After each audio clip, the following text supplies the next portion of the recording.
Started off as a PG podcast, but then Devin just kept on dropping shits and fucks, and now... That's right. We are live. The ghost faced himself, Brandon Tanev.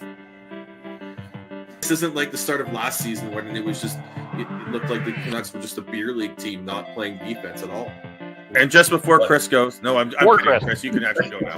No, hold on. Oh, we had to give more time for coming on late. So. I still had, hold on. All right.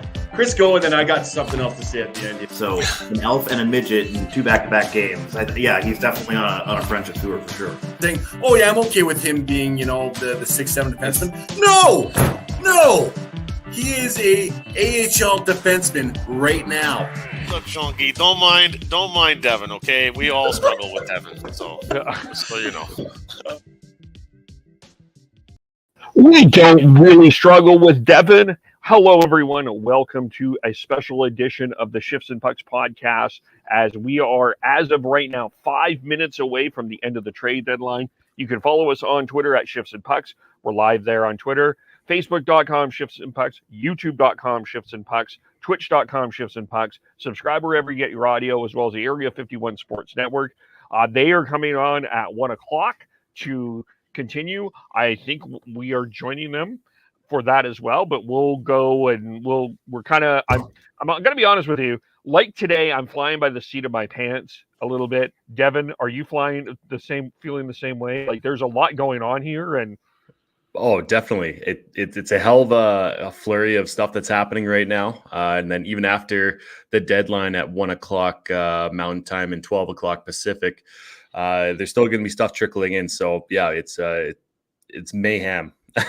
I didn't expect to be as busy as it has been today, to be honest, in the past 2 days. Yes, it's been really busy. I mean, I did the news pack to recap all the trades, and then once I hit stop, 3 more trades happened after that. So it's been a really busy week. And it looks like we have breaking news right as we go here. Tyler Mott has been traded to the Rangers for a 4th round pick in 2023. They have just acquired Andrew Copp as well, and Justin Braun today. So the Rangers are in busy. We will do a little bit more of a Canucks focus a little bit later on today as well. We're going to try to focus a little bit more on the Flames and the Leafs today for this one, because that's the teams that Devin follows close. So we want to touch on that as well. Before we do, yes, I got my Flames colors behind me. I'm wearing my Kraken shirt, Devin. You're probably thinking this is really weird. And as I am getting everything set up, so just click on the subscribe buttons, by the way, all of that as well. But just wanted to touch, I know hockey, we're talking hockey today. It's looking like okay, let me take a bit of a breath here. I know, Devin, you're not a football fan, but I try to glean everything from a bunch of different reporters. And one that I follow very closely passed away this weekend. John Clayton covered the Seattle Seahawks, covered the NFL, and just a shocking loss at 67 years old. Just one of the hardest workers in this business. Learned a lot from him. And that's why I got my Kraken shirt on today. I'll be wearing it all day because just in memoriam for Seattle for John Clayton. So wanted to just say that before we begin. And we'll touch on other stuff a little bit later. But Devin, I guess, where do we start here? You talked about the insanity of today. This has been I think we're going to get a flurry of stuff here. So maybe we'll start. I know we'll start with the things that we focus on a little bit, and it's usually Flames Leafs, but I guess the Tyler Mott stuff, just looking like, according to Rick Dollywell, just tweeted out they couldn't come to an agreement. I think that was why the Canucks claimed Brad Richardson off waivers today. I think that they knew that this was going to happen as well. But maybe, you know what? No, let's go back. Let's start with the team on your right shoulder, right? The Flames. Let's start there. Thanks. Yes, and we haven't had a chance to talk about the acquisition of Cal Jarnkrok from the Flames from the Kraken. We kind of brought it up on Wednesday, and then once we hit close, that happened. So, your thoughts on the acquisition of Cal Jarnkrok? Is it Jarnkrok or Jarnkrok? It is Jarnkrok. Okay, Jarnkrok. Jarnkrok, yes. According to NHL.com, yes. That's how it's supposed to be said. Yeah. I'm down for that, as long as I know. So Jarnkrok, I think that's a fantastic acquisition by the Flames and Tree Living. Just helps us down the middle. And I guess just overall depth within the organization, and obviously I'm sure this has been beaten to death, but the cousin of Elias Lindholm as well. So I think you see a bit of a trend of bringing in guys who maybe make the transition not as hard, who know people on the team, in the organization, like Tyler Toffoli. Tyler Toffoli knew everybody pretty much within on this roster, and there's some connections there as well with the coaching staff.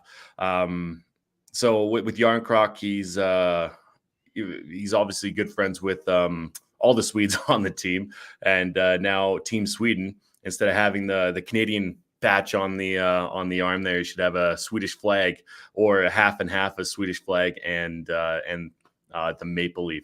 But yeah, I think he brings a lot of versatility. He's a right-handed shot. He hasn't really played much as a center, but he can play center. So depending on, I guess, who their first round matchup will be, as you saw this last game that we played, the lines were, as Heidi would say, a line jiggle. Instead of having Tkachuk on that top line, Tkachuk, Backlund, and Dubé were together. And then you had Toffoli, Lindholm, and Giroux, and then pushed down Mangiapane and Coleman as well to that Jarnkrok line. And depending on, like I said, who you're playing, you could put Coleman, Backlund, and Jarnkrok on the same line and have a hell of a defensive shutdown line there, and one that could be an offensive threat as well. So you take care of defensive zone, and you could be set up pretty well, whoever you're playing in that first round. But that kind of just shows the versatility of Jarnkrok. He's, like I said, right-handed shot, so put him on the right wing, and that was one of the biggest question marks going into this season, was who's going to be on the right side. And you're kind of pushing people outside of their comfort zone. If you're a left-handed shot playing the right wing, you've never really done that, then yeah, especially doing that the highest level possible in the NHL, it can be a very big hurdle. So I'm really happy with it. I'm excited that there is a bit of a feeling out phase of seeing, okay, now is the time to really see who has chemistry. Could you break up that top line and do what Boston did with that quote unquote perfection line of Marchand, Bergeron, and Pasternak? And now Pasternak's on that second line with Eric Haula, Taylor Hall, and then you had Jake DeBrusk up there as well. So what I'm getting at is that you're able to spread out your scoring a little bit, have a bit more offensive threat, and you obviously know that if push comes to shove and you need a goal, then you can put that top line back together again, depending on what's happening during the game. But having that versatility is huge. Yeah, and I think that's going to be the thing with the forwards that is exciting, is you can do so many different things. And I mean, Matthew Tkachuk loves playing with Backlund. He's always said that. And then you got Tyler. I think Tyler Toffoli has deserved, really, and with the Sutter motto, like earning ice time, Tyler Toffoli has actually earned first line ice time. And I mean, we never really talked about putting Toffoli on the top line because we just assumed that the Lindholm, Gaudreau, and Tkachuk are just married now. But Toffoli deserved that. And I really like the fact, though, that you can put Mangiapane on the third, and you're giving an opportunity to Dylan Dubé, and you're putting Trevor Lewis on the fourth line, where he probably belongs. That's just more of his role. It feels like the forwards is complete. Defensively, I would like maybe let's start with the good, because I think that just with the one thing I do think we haven't talked enough about has Rasmus Anderson taken us. Oh, go ahead. Well, no, I just wanted to say, since we're talking about Dubé, he's played well in this past 2 weeks, 2.5 weeks, and you can see when he's around the puck. You can see when he's in the fabric of the game. That's where he does his best work. And you saw with one of his goals in the past 2 weeks, I forget who was against, was off the rush, and his speed is underrated. He can blow past people and without even trying, it seems like. So I think he really has come a long way from the start of this season, and he's finding his niche a bit. And this is exactly the time when you want to see him start amping up his play, just because obviously with the playoffs looming around the corner. But defense, Rasmus Anderson. Yeah, Rasmus Anderson. Sorry, I'm retweeting stuff as we're talking here. All good, man. He has taken another step. Like, we haven't talked about him enough, but like his performance in Vancouver, that was just unbelievable. That was a display of just he was all over it, all over the line. He's getting so much better. He's growing by the game, and that is exciting for the playoffs. I hope. I'm not seeing anything yet, but it looks like I haven't seen anything yet. But I would think that the Flames seem to be looking at a depth defenseman, and I do still think the Flames would need one. So that's the one area that I'm looking at here from the Flames' perspective. Is that. Well, and that probably will, obviously, as of right now, trade deadline is over. It's come and gone. But like I said, we'll see some trickling in here. It's one of those ones where those depth defensemen, you don't want to give up a lot for them. And so at the end of the trade deadline, True Living's calling people and saying, hey, well, you didn't get what you want. What do you want for him? And then kind of go from there, and not having a not overpaying for those type of defensemen. So I wouldn't be surprised if we see something here within the next half hour. Yeah, I think the one thing, though, just from looking at the cost of a Nick Leddy, a cost of a Brett Kulak, a cost of some of these guys, I would, if I'm the Flames, that's too much. Three assets, 2 assets, I think is too much. Another, just as we're here, Frank Cervelli has tweeted out, it looks like Rackell has been traded. Oh, man. Just waiting to see. And that goes to, he is off to Pittsburgh, according to Elliot Friedman. That's going. So, so that's a good acquisition, I think, for the Penguins. Gets some depth up the middle, gets a guy that plays with some versatility. That's good acquisition, I think, for the Penguins there. So I think for the Raquel's a winger, is he not? He can be both. Okay, he can do both. Yeah, I think he's a lot like Jarnkrok. I think they're very similar in terms of what they can do. I think Rackell has a bit more sandpaper to him than Jarnkrok is known for, but that Jarnkrok has sandpaper though as well. So that's interesting there. So that's there. So maybe now let's also, is there anything else with the Flames that we want to touch on here? And kind of, I feel like I'm going all over the place because there's so much stuff going on here, but. Oh, I know. It's the whole squirrel mentality, just rubbernecking it all the way. I don't think so. I think that you're really just going into post trade deadline, just get into a good rhythm, try some lines out that you haven't really tried out yet that you think could be a good potential here. But yeah, I think that you really just want to get in a good rhythm, like I said, and go from there. Yeah.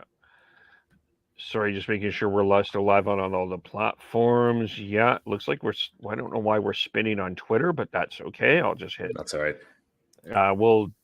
We're live somewhere right now. So, well, we can You have Dylan in the chat, and you have Gene Guy in the chat as well. So we're good, man. And Kevin's getting mad, or Dylan's getting mad at you, Kev, for saying Rackell and Jarnkrok are similar. I didn't say that Rackell is. I didn't say one was better. I said they play similar stuff. I gave Rackell credit. What do you like? He's a versatile guy. Rackell definitely has more upside for sure than Jarnkrok. Yeah. And then defensively, you take Jarnkrok over Rackell.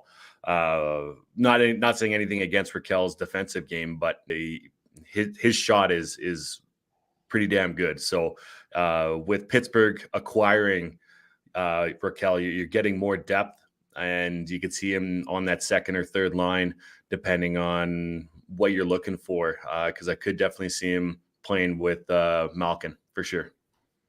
Yeah, would be good. Malkin and Rackell, I could see that as well. That forward group in Pittsburgh is going to be tough. And I'll tell you, I think that's why the Rangers had to make a few moves in Copp and Mott, because they're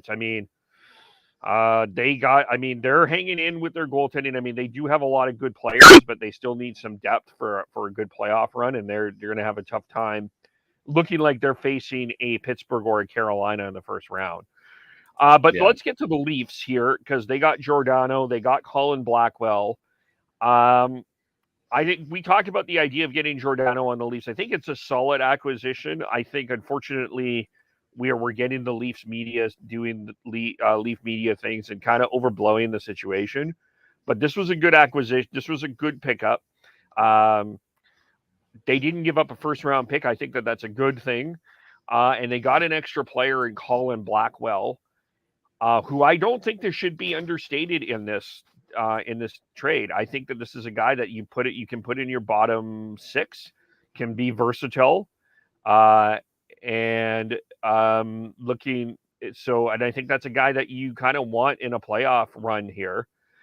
So I like that. Now I just saw a tweet here from Elliot Friedman. It looks like Calgary and Chicago are talking about Ryan Carpenter as a possibility coming to the Flames. So we'll have to see there. And then the Ducks getting a pick, a prospect, and a player for Rickard Rackell. But that's according to Jeff Merrick. And the Oilers have acquired Derrick Broussard at the deadline. A little bit more depth. Yeah. Yeah. I guess, as long as we'll leave the Oilers out. But for the Leafs, I think, I think the Giordano stuff, he's a solid player. He's 38. I don't think he's the Gio of 2018, but he gives you depth. But I don't think that people don't underestimate the Colin Blackwell acquisition here. Yeah, I know that Toronto has been looking for a bit more depth and a bit more push on that fourth line. They haven't been happy with exactly what's been going on there. So adding Blackwell into the mix might push some guys to play a bit better and have a bit more compete within their game. He's a banging crasher, and that's exactly what you need in the playoffs, especially on your fourth line. You want to make sure that your top 9, ideally top 6, to be more offensively minded. And then you have your fourth line just to bang and crash, get pucks in deep, and make sure those defense are looking over their shoulder. So I'm really happy with that Colin Blackwell. It's a really good depth piece, and he's a veteran. He's 28 years old, league minimum. So you're not spending a lot on getting him. But as far as Gio goes, he's reunited with TJ Brody. They've obviously have chemistry, and they've played together in the past here in Calgary. It gives them more depth, more reliability. And I think with Gio not being the captain, having a bit less responsibility inside the room, and even when he was captain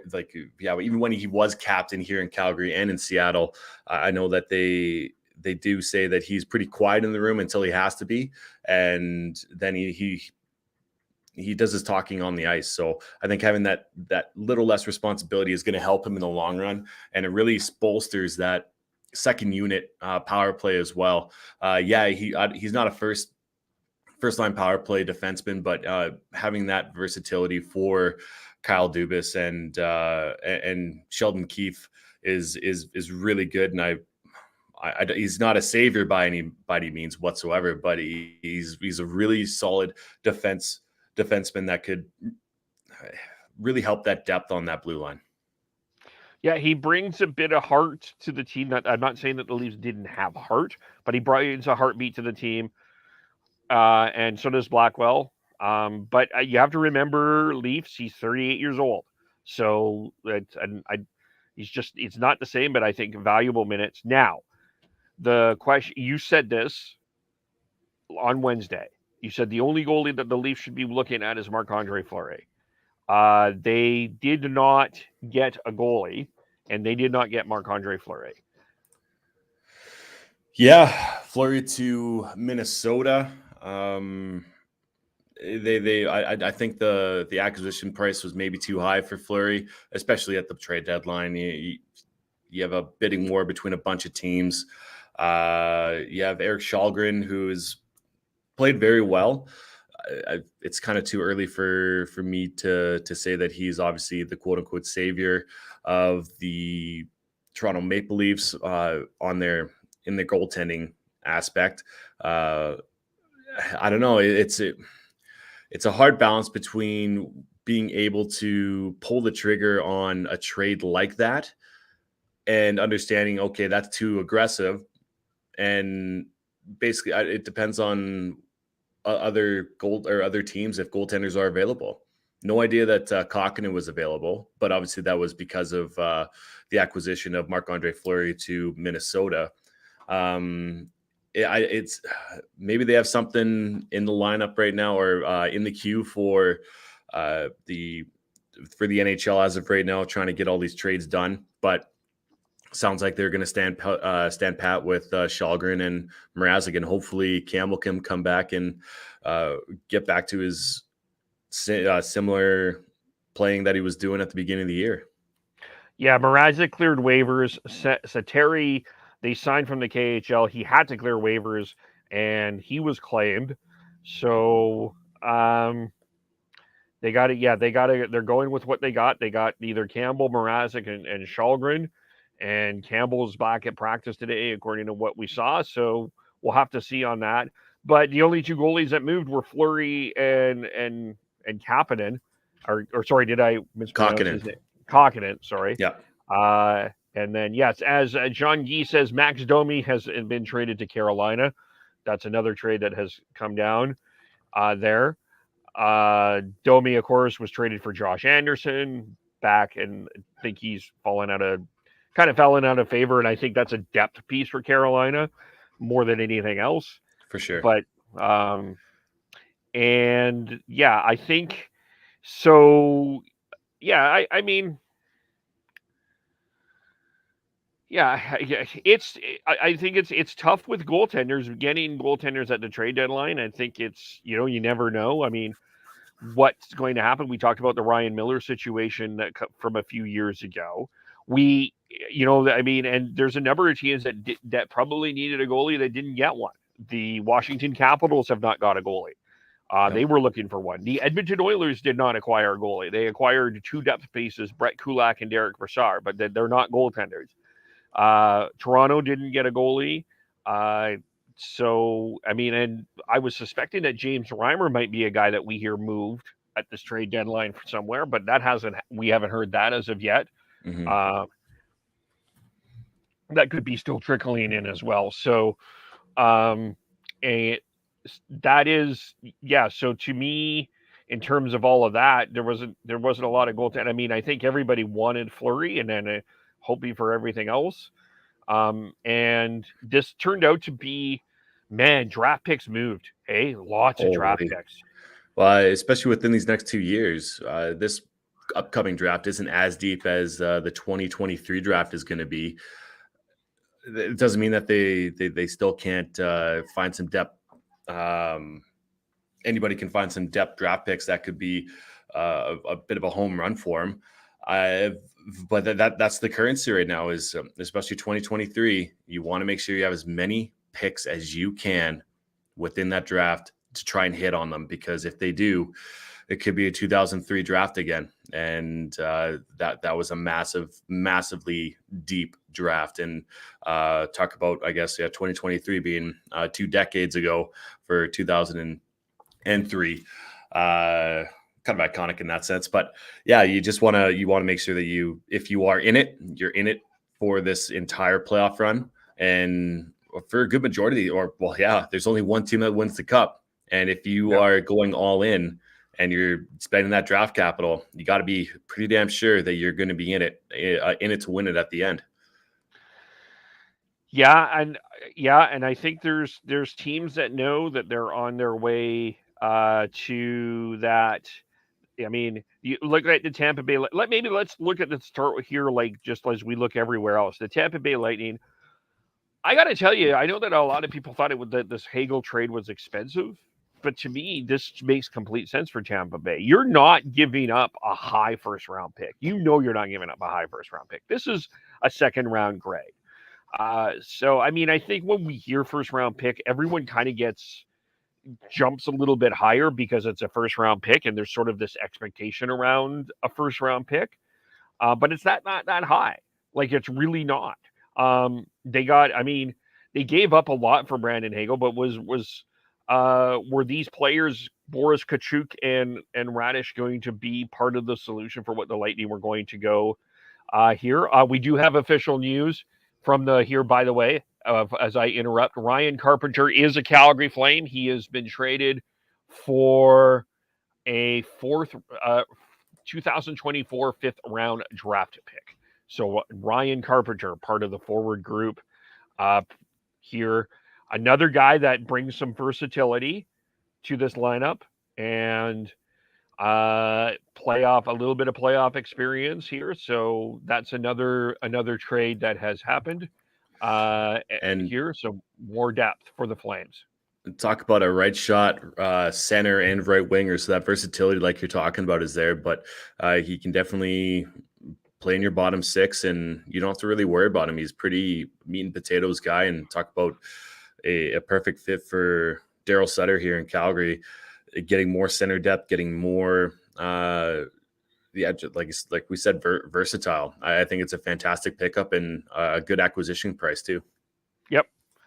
So that has just happened. But anyway, back to what the Lightning have done here with Nick, and then even Nick Paul, which I think is a very sneaky good pickup here.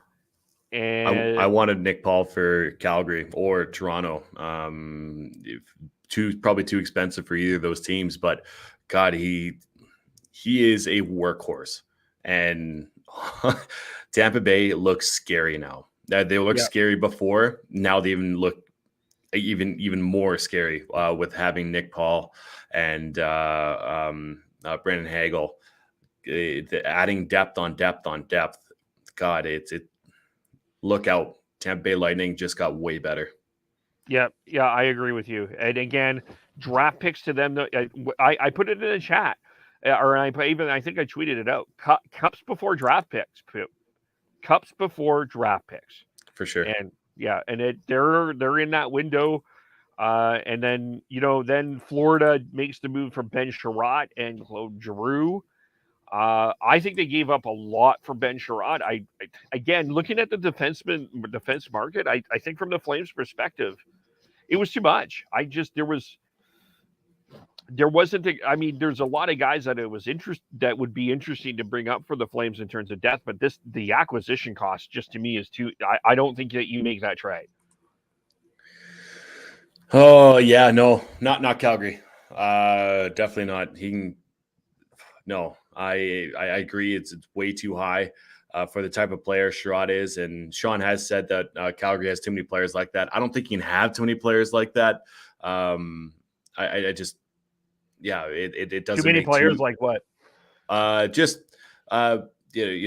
blockers who are big and gritty and what like he said that we have a Zadorov, we have a Gabranson, a Tanev that are cut from the same ilk as a Ben Sherratt, but like during the playoffs you can't have too many of those guys. As long as they are good defensively and get pucks out of the zone, that's all you really want from your defense. Having a a puck moving defenseman, yeah, but there's not really many that are really well known for that around the NHL. And if you have them, great. But if you don't, then you got to make sure that you have these type of players that are able to play those gritty minutes, that are tough in and around the defensive zone. Anything lower than the hash marks, you want to make sure that you're hard and gritty against that other team. And Ben Sherratt does bring that, but at that acquisition cost, it's not.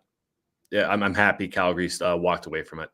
Yeah, I agree. I agree with you on that, and I'm with you. You cannot have enough of those type of players in the playoffs, and we'll touch on this today. I'll just tease this, but one of the problems that the Canucks have is they don't have enough of that kind of player, and it showed on Saturday.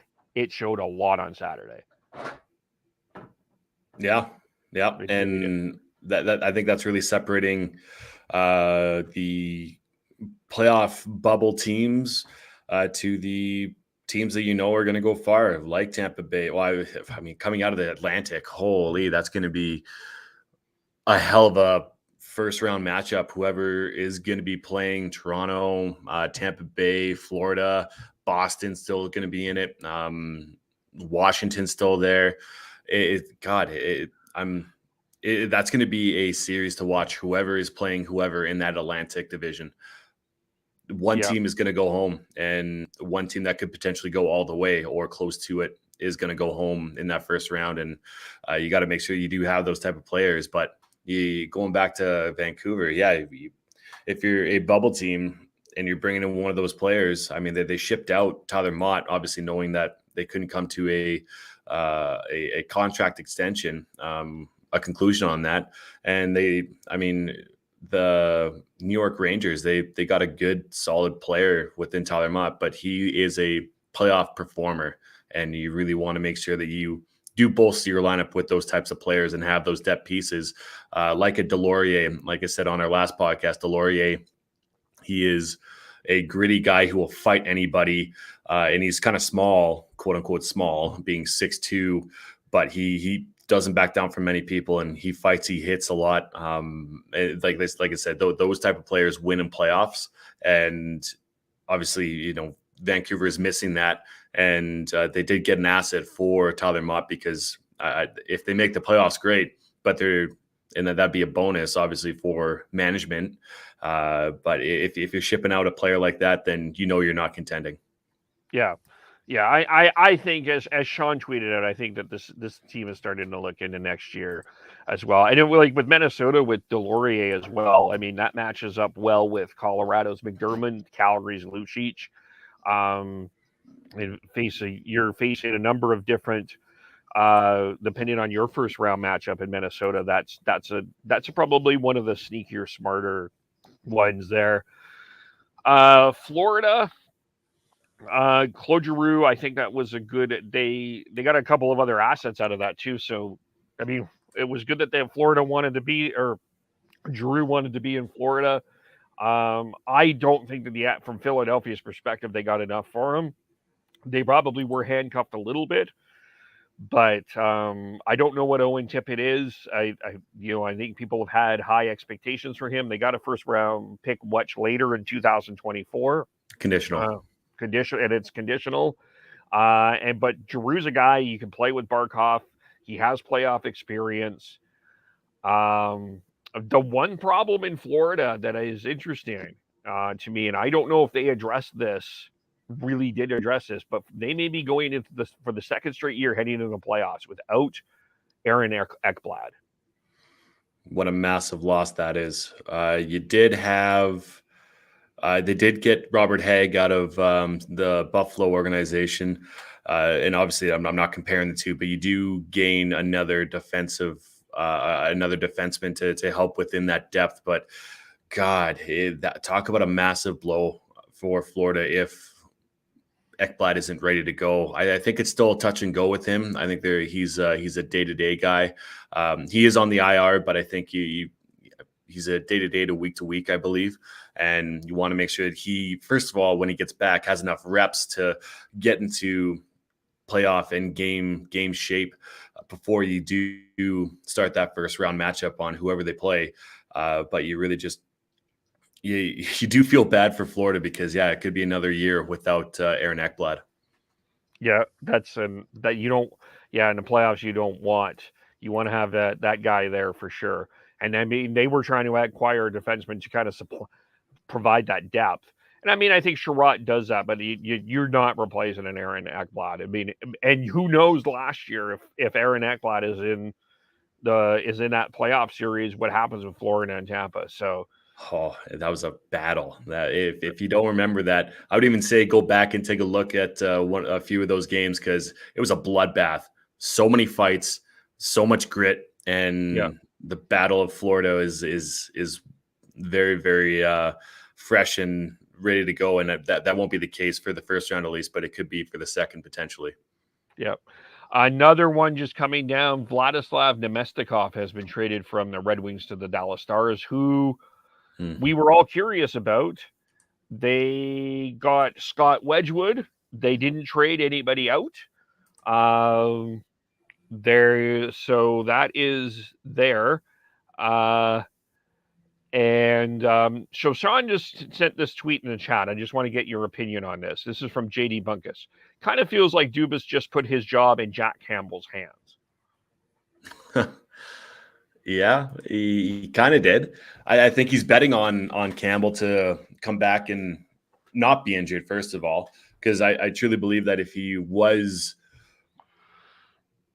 knew that Campbell wasn't going to be back before the playoffs, then he would be looking for something else. And that probably could have been the return of James Reimer at a little bit less of an acquisition cost. And if you look at Reimer's numbers, which I'm very surprised he was not moved from San Jose on a, and this is kind of weird to say, but on a very aging defensive core there with Vlasic, Burns, and Carlson.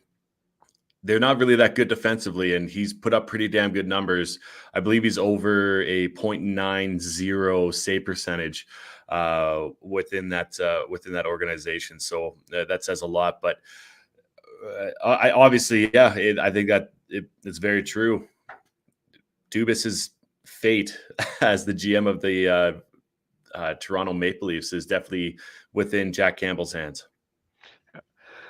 Some of the teams that have not done anything, the Vegas Golden Knights, did nothing. They did not pick up a goalie. That was another team that needed you Robin Leonard out at long term. That didn't happen.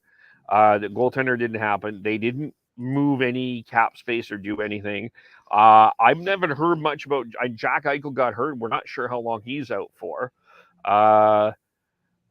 So that's interesting to me. By the way, just to touch on Reimer's stats, 16-13, 6 overtime losses, 916 save percentage, 280. Yeah, it's not bad. Not bad. Yeah. It's better than, well, at least you know what you're getting with James Reimer in comparison to Shalgren. No offense to you, bud, but you're not really you just started your NHL career essentially, and you're expected to do amazing things, especially within that market. It's definitely a big question mark there because you're not putting Mrazek in, that's for sure. No one wanted him. No one wanted Mrazek. Even when you want some goaltending depth, he went through waivers. Yeah. Yeah. And it was funny, a couple of weeks ago, we said that we would prefer, someone asked us, who would you rather, I think was it Dylan that said, or someone asked us Toronto's goaltending or Edmonton's goaltending, and we easily answered that Toronto. And now maybe Edmonton looks a little better. I'm not too sure, but I'm still not sold on what the Oilers' goaltending situation is. They're both not good. Well, Koskinen has played better as of lately, and as of late. And I mean, you have no idea of what the hell is going on with Mike Smith. He isn't the goaltender he once was, and rightfully so. He's 38, almost 39 this year. He's over 40. Is he? Is he 41, 42? Either way. Yeah. He's an old fuck who he's 39. He's 39 years old. There we go. You're thinking of Craig Craig Anderson. Yeah, That's Craig a guy Anderson's 41. I was kind of wondering if someone would have a little bit of a look at him. He, as a depth piece, he didn't. I got to tell you, I wasn't unimpressed with him. What I've seen of him, I'm not saying he's like a premier goalie in the National Hockey League, but He if retired. you need to, no, he didn't. No, he did retire. Now he's back. Yeah. Like I don't know. That would have been an interesting. That would have been a shrewd pickup for somebody to have a look at Craig Anderson as a guy. If you need two goalies to go through a Stanley Cup playoff run, Or even 3 for that matter. yeah, maybe. Why not? It probably would have been future considerations going the other way. Yeah, exactly. You wouldn't have had to have given up nothing for him. Yeah. But the Sabres probably were like, we don't have any goaltending right now. We can't give up Craig Anderson. I don't know. Craig Anderson is not your answer, but he could easily give you some depth within that position. And if you had to get to that point, it's like, yeah, he does have experience. Because was he a part of that Ottawa Senators run with Emery? Yes, he was. Yes. Yeah. So he does have that playoff experience that give some good leadership within that room as well. So not a bad idea, but if you're looking at that, then you're looking pretty damn desperate. Well, there should have been some teams that were probably a little bit more desperate on that than they were. But again, who knows the asking prices on some of these. Sometimes the trades that are not made are some of the best ones. And you look back, I'm sorry, I'm usually a little bit more structured than this, but my brain has been all over the place. But, just back to the Flames here for a second. The one trade that Brad Treliving did not make that I think has turned out to be one of the better moves is not trading Mark Giordano at the expansion draft, or not trading with the Kraken to keep Mark Giordano at the expansion draft.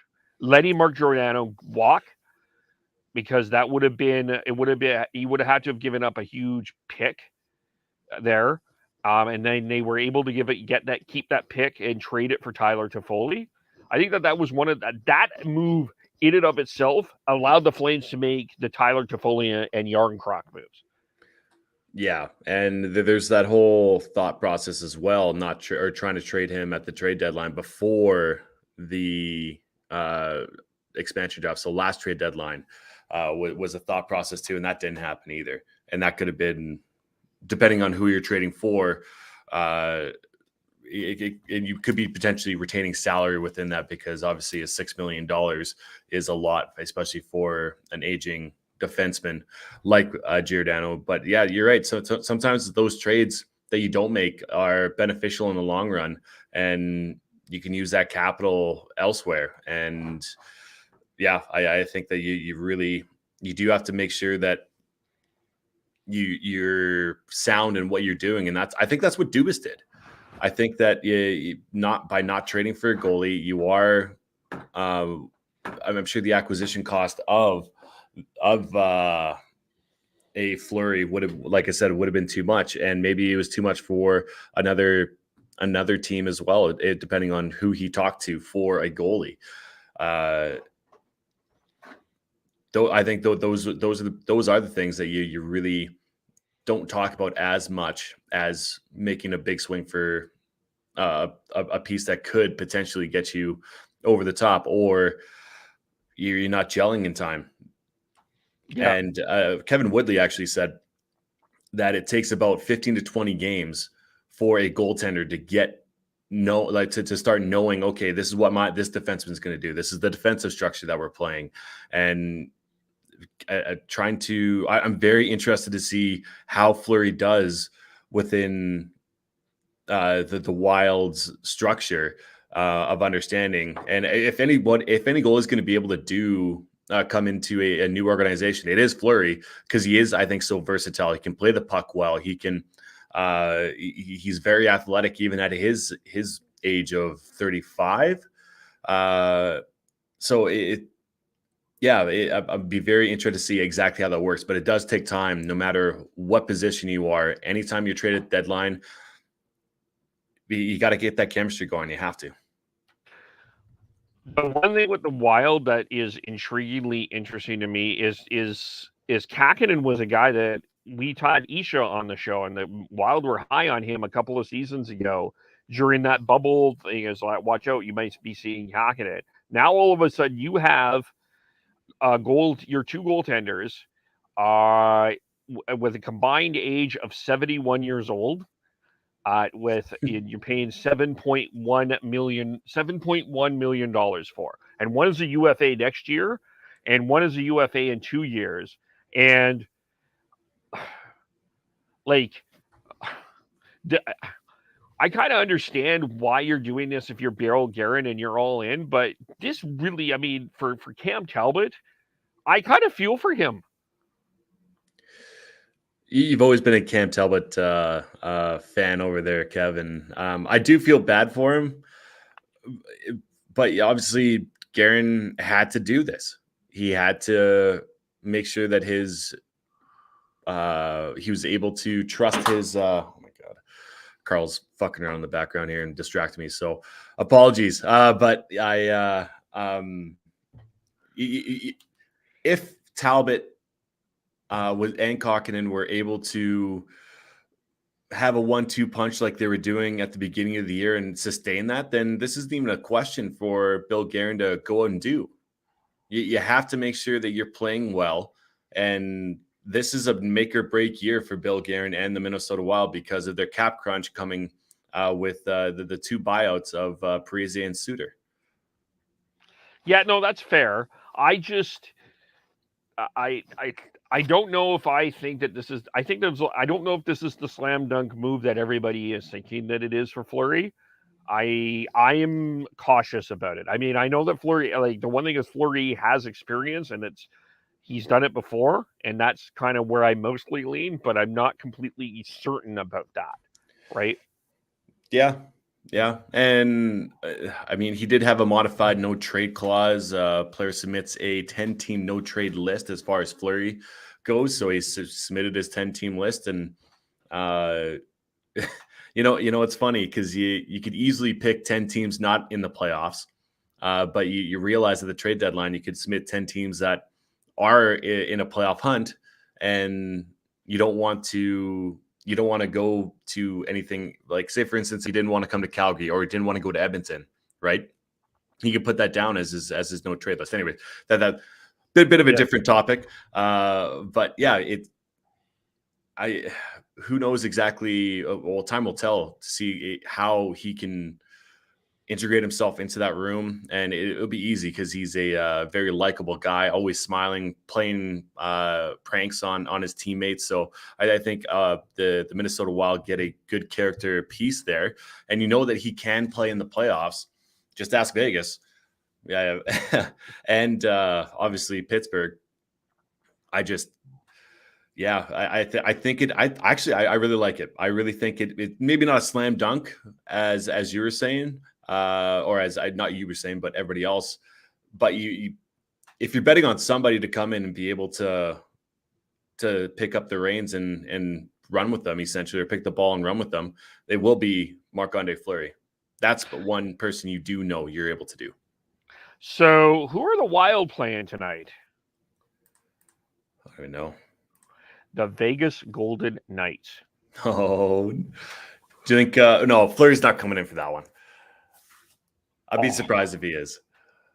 Oh man, you'd have to wonder if he would make some sort of effort to do it. Their schedule here, they're home for a while here. They got Vegas tonight, they got Vancouver Thursday, they got Columbus Saturday, and Colorado on Sunday. That should be interesting, and then Philadelphia and Pittsburgh. So they're on a pretty lengthy homestand here for a while, but I mean, and according to Daily Faceoff, Talbot's going tonight, and I think it'd be a bit of a kick in the pants for Talbot to all of a sudden be saying, "Hey, no, you're not going tonight. We're going to put Fleury in there." But you would know that Flurry would have just a little bit of motivation to say something about Vegas. So Yeah, that's the only thing. Totally. Anything else? What else should we be kind of breaking down here? It's holy shit. Well, we've been all over the place. So,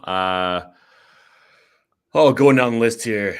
Well, okay. Well, let's stick with Minnesota right now. Kokkinen going to San Jose. I think that's a good gamble for San Jose.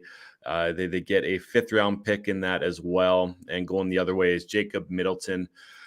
He's a good defenseman. That's kind of he's almost 30. I believe he's 28 years old, and he's kind of come into his own a little bit here.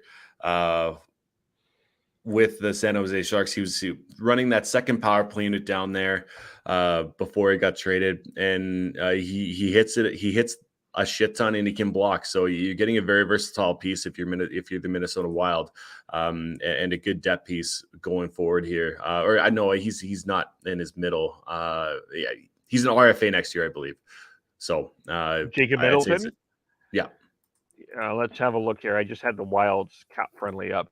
By the way, I got to share this from Mark Sheeg. Kate Kalina says the Max Domi trade call has not been completed yet.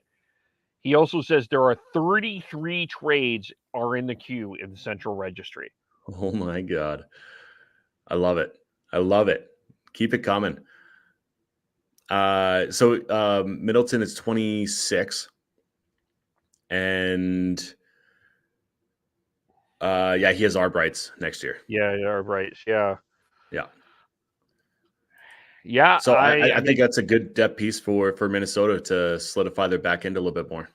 Yeah, and they got a pretty solid defense. I mean, it's not the greatest defense in the world, but I don't hate that group of defense there.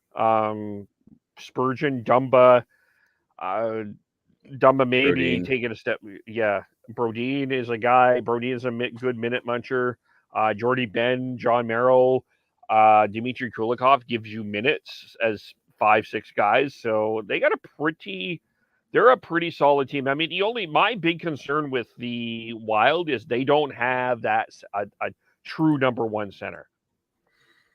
No, Joel Eriksson-Ek has been really, really good. Just came off of a good year last year. He's one of those guys that is underrated for his 3-zone 200-foot play. Yeah, he's not a number one center. But you can't slide him because he's a good player. He's kind of like a Backlund type, right? And they did just get Tyson Jost as well from the Avalanche to help that middle six. And Tyson Jost is only 24, and I think what Jost brings to this team is a good value at $2 million. He has a year left after this year. Then he's an RFA with arbitration rights, but yeah, you don't have a number one center, but you do have a lot of solid pieces. So it's kind of similar to what Vegas was back when they came into the league. So you have Eriksson-Ek down the middle, along with Jost, Hartman, Frederick Gaudreau's there. Nick Bukestad is, I think, underrated as well. So you do have some solid centers there with some versatility because other than Gaudreau and Eriksson-Ek, all of those other guys that are listed off have versatility and can play the wing as well. Yeah, I see that. It's an interesting matchup. I think Minnesota is going to be an interesting matchup for somebody in the playoffs. So I'll be curious about what happens there. I guess Winnipeg, so let's see. Okay, we got Nick Merkley for Anthony Bietto. That's another trade that just went down. We've got let's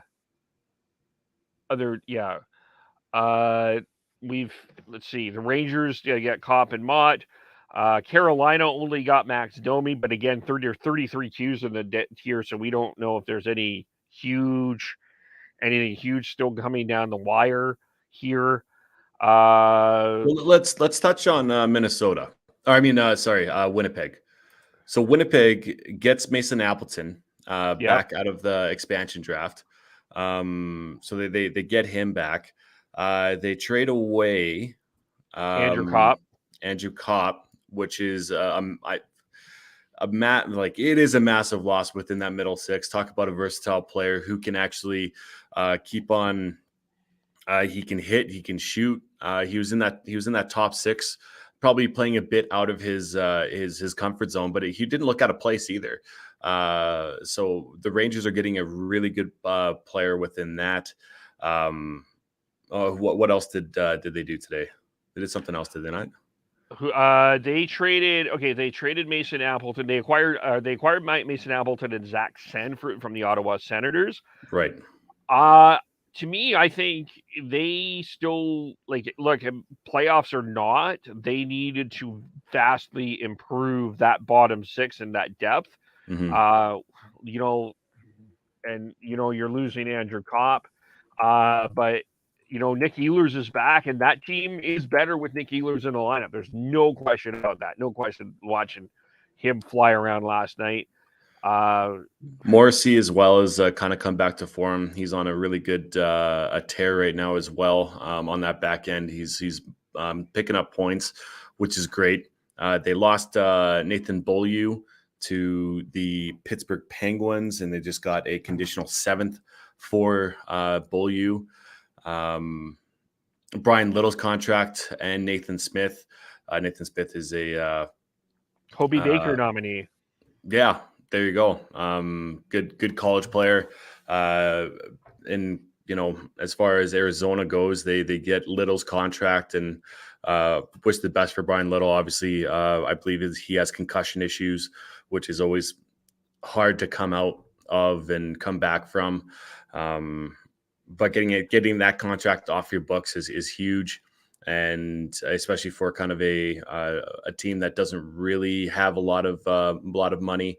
And getting a 4th round pick back is, hey, you're getting, like what Kevin and I were saying before, getting that draft capital, no matter where it is, within these next few years is huge, right? Yep. And Winnipeg's only 4 out. They've won 6 of their last 6-3-1 in their last 10. They have a game in hand on Vegas, which, I mean, sometimes we overrate that, but they beat Vegas 7-3 a couple of nights ago. Yep. This week. I don't know. I mean, I'm not saying that they needed to buy, but they didn't need to necessarily sell either. I think that what they did was actually quite smart. They've actually added some depth to their forward group. They lost Andrew Copp, who probably wasn't going to sign there. They got a guy in Mason Appleton that they know. They got a guy in Zach Sanford that can do similar things to what Andrew Copp can do. I don't know. I wouldn't count out Winnipeg yet. I mean, it's hard to argue that they don't have the best goalie out of Vegas, Dallas, and Winnipeg, and it really depends on where you're putting Vancouver. But it sounds like Vancouver is saying thanks, but no thanks to this playoffs. But if you're going Vancouver, Vegas, Dallas, Winnipeg does have the best goalie of the 3. Yep. Jake Ottinger. Well, yeah, totally. Yeah, I'm not saying Jake Ottinger is a Vezina caliber goaltender like Hellebuck, but Ottinger is really good. They have 3 points up. Dallas has 3 points up on Winnipeg, but has 2 games in hand. And with Vegas falling out, who knows if they'll be able to get back into form, especially with that and the question of goaltending and potentially Jack Eichel's back. Is he back? Yeah, he played last game. Yeah. Oh, did okay. I don't think I corrected you on that. But yeah, he played last game, and so you really you got to think that Vegas find some goaltending, and then they'll be able to solidify that last spot. But hey, yeah, Dallas and Winnipeg are both into it. I think that Shovel Dayoff did a good job with managing assets, getting Appleton back. Does he have term left? Do you know off the top of your head? I will look that up. I got it right here. Appleton. Nope, he doesn't, but he has arb rights. So he's an RFA at the end of this year, and you solidify a guy because Appleton and Copp are cut from the same cloth. They're very, very similar players. Copp has a year more experience than Appleton does, being a year older, but you have the certainty of that player in your hands with being an RFA. So managing assets like that, and hey, if they go on a run, great. But I think that if they don't, then you kind of look to the future to kind of retool. And they also have to get Pierre-Luc Dubois under contract after this year, who also has arb rights as well. So I think, Cheveldayoff did a decent job at this trade deadline. And obviously there might be more in the mix within the NHL Central Registry, having all those other trades in queue. Yeah, let's see if anything has been updated here. Looking like, the last one here is the Ryan Carpenter trade. So they're still waiting. Looks like they're still waiting. There's a bunch of TBAs according to the TSN trade trackers. So, So we'll have to see what happens. Yeah, that's interesting there as well. So Ryan Pike just tweeted out, in the past 5 weeks, they've basically replaced Brad Richardson, Adam Ruzicka, because I think Rosie's going to be going down to Stockton, because Stockton is actually in a Calder Cup run, and Tyler Picklick with Ryan Carpenter, Calle Jarnkrok, and Tyler Toffoli on their roster. So they did get better. Yes, absolutely. I'm still just a touch concerned about the defense, but forward-wise, I think they're fine. Goaltending-wise, I think they're fine. I think with Sutter, he's got it. I'm just a bit concerned, to be honest with you, with Oliver Shillington. I mean, he hasn't been bad, and I'm not saying he needs to be benched, but I just think one more left side defenseman would have been nice, but not at the prices that were. Like if it was the Robert Haig deal at 7th round, sure, let's do that, but not, here as well. Let's see, did we get another trade? So Craig Leopold said he has sent his play to Chicago to pick up Flurry. Haley Salvian has just tweeted something out here. Brad Treliving is now speaking to the media here now. So, I think that's obligation, and he might say that we have another trade in the queue, or maybe not. Who knows? Maybe Stan Pat after this as well. Here's something out of the Islanders, not trading, but Parise and Clutterbuck sign 2 extensions. Wow. Okay. Well, there we go with that. Yes, Kyle. The Flames have sent Michael McNiven to Ottawa for future considerations. Right. He was an acquisition from Montreal, so they got TBA to that. I think we've covered quite. Oh, go ahead. Yeah, I the one thing I didn't see here, Zach Austin Reese to the Ducks along with Dominic Simone to the Ducks as well. Oh, the Flames have 2 trades in the queue. Oh shit. According to this, it looks like I think that's the Michael McNiven trade. Okay. Yeah, so it's the Ryan Carpenter acquisition, and Michael McNiven was traded to Ottawa. Those are the 2 deals. Yeah. Right. Okay. Steinberg.